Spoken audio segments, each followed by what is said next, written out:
Assalamualaikum warahmatullahi taala wabarakatuh. Balik lagi di channel Indra Edu.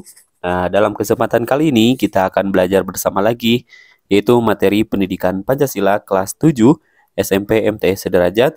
Adapun sub pembahasannya itu adalah bagian C, macam-macam norma. Ini adalah materi pendidikan Pancasila, kurikulum merdeka, bab 3 patuh terhadap norma.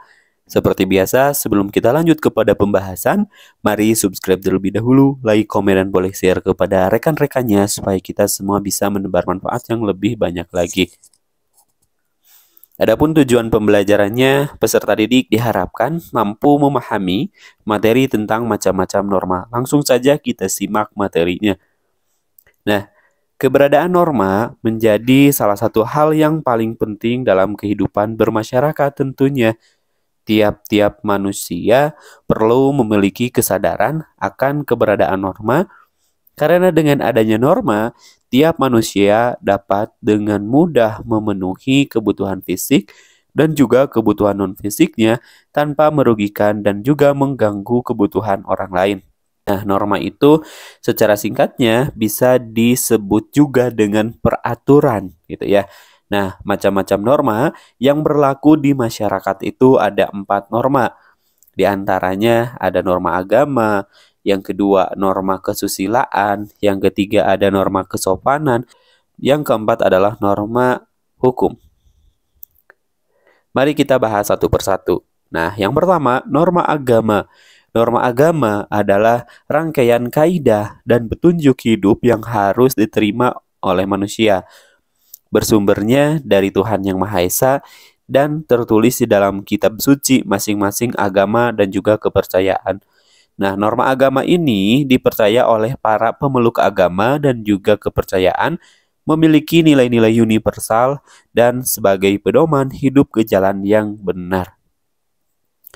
Norma agama telah ada sejak zaman dulu. Ketika seorang anak lahir, orang tua akan mengenalkan norma agama kepadanya.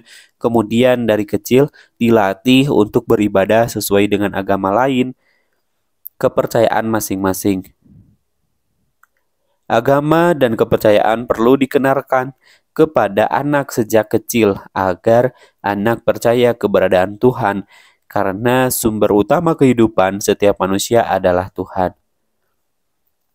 Nah, selain mengatur hubungan manusia dengan Tuhan, hubungan vertikal, norma agama juga mengatur hubungan antara manusia dengan sesama dan juga dengan alam sekitar, yaitu hubungan horizontal. Contohnya, dari pelaksanaan norma agama adalah menjalankan perintah Tuhan dan menjauhi larangannya yang tertulis di dalam kitab suci, seperti beribadah sesuai dengan agama dan kepercayaan masing-masing, bersedekah, dan tidak mengambil barang milik orang lain.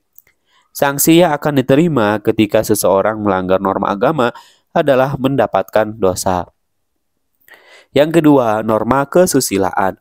Norma kesusilaan adalah aturan yang bersumber dari suara hati masing-masing orang yang dipercaya sebagai pedoman hidup.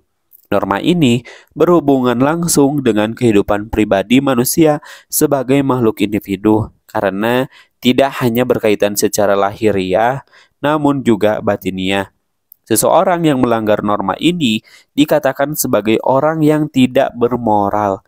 Suara hati atau hati nurani setiap manusia memiliki peranan untuk menuntun dan menetapkan baik buruknya suatu perbuatan yang akan dilakukan.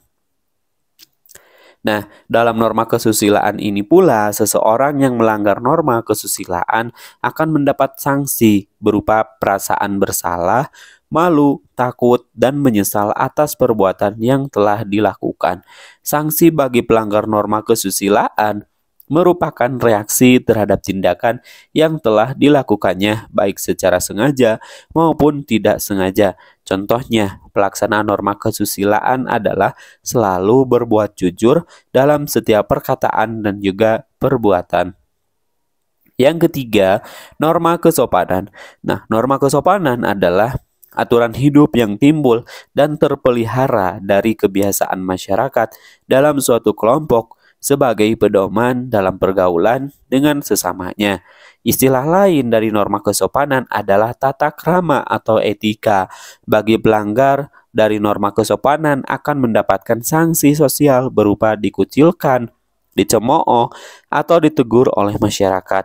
Nah, norma kesopanan menitik beratkan pada peristiwa yang bersifat lahiriah terkait dengan kehidupan bersama dalam kelompok seperti cara berpakaian, cara berbicara, cara makan, dan cara bergaul dengan sesama. Yang keempat atau yang terakhir dari macam-macam norma yang berlaku di masyarakat itu ada norma hukum. Tadi yang pertama adalah ada norma agama, yang kedua norma kesusilaan, yang ketiga norma kesopanan, dan yang keempat adalah norma hukum. Norma hukum adalah pedoman masyarakat yang dibuat oleh lembaga yang berwenang, di mana isinya mengikat semua anggota masyarakat memiliki sifat memaksa untuk dipatuhi dan terdapat sanksi tegas bagi pelanggar. Norma hukum memiliki sanksi yang paling tegas dan memaksa di antara ketiga norma lainnya. Karena sanksi norma hukum tertulis secara jelas, contoh tata tertib ditetapkan oleh guru bimbingan konseling, wakil kepala sekolah, bidang kesiswaan, komite sekolah, dan disetujui oleh kepala sekolah.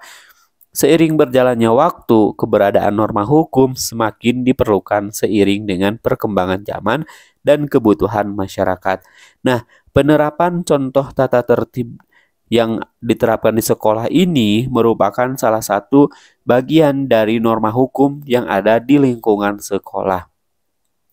Nah, banyak contoh lain lagi terkait dengan pelaksanaan norma hukum, baik itu di lingkungan keluarga, lingkungan sekolah, lingkungan masyarakat, lingkungan berbangsa, dan juga bernegara. Jadi, sekali lagi, norma yang berlaku di masyarakat itu ada 4. Yang pertama ada norma agama, yang kedua ada norma kesusilaan, yang ketiga adalah ada norma kesopanan, dan yang keempat adalah ada norma hukum. Oke, yang berikutnya adalah hubungan antar norma. Keempat macam norma tersebut tentunya memiliki hubungan antara satu norma dengan norma yang lainnya dan juga saling melengkapi. Persamaan dari keempat norma tersebut adalah untuk menciptakan kehidupan masyarakat yang aman dan juga yang tentram. Perbedaan mendasar dari keempat norma tersebut adalah sumber aturannya dan juga sanksi yang akan diterima bagi pelanggar. Penerapan norma agama memiliki sanksi yang tidak bisa langsung dirasakan oleh pelanggar.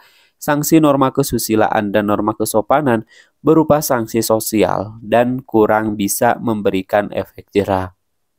Oleh karena itu, dalam kehidupan masyarakat masih diperlukan adanya norma hukum yang bisa memberikan sanksi tegas dan bisa langsung dikenakan bagi pelanggar agar timbul efek jera. Sekian dan terima kasih. Sampai jumpa di pembahasan berikutnya. Semoga bermanfaat. Kami akhiri. Assalamualaikum warahmatullahi wabarakatuh.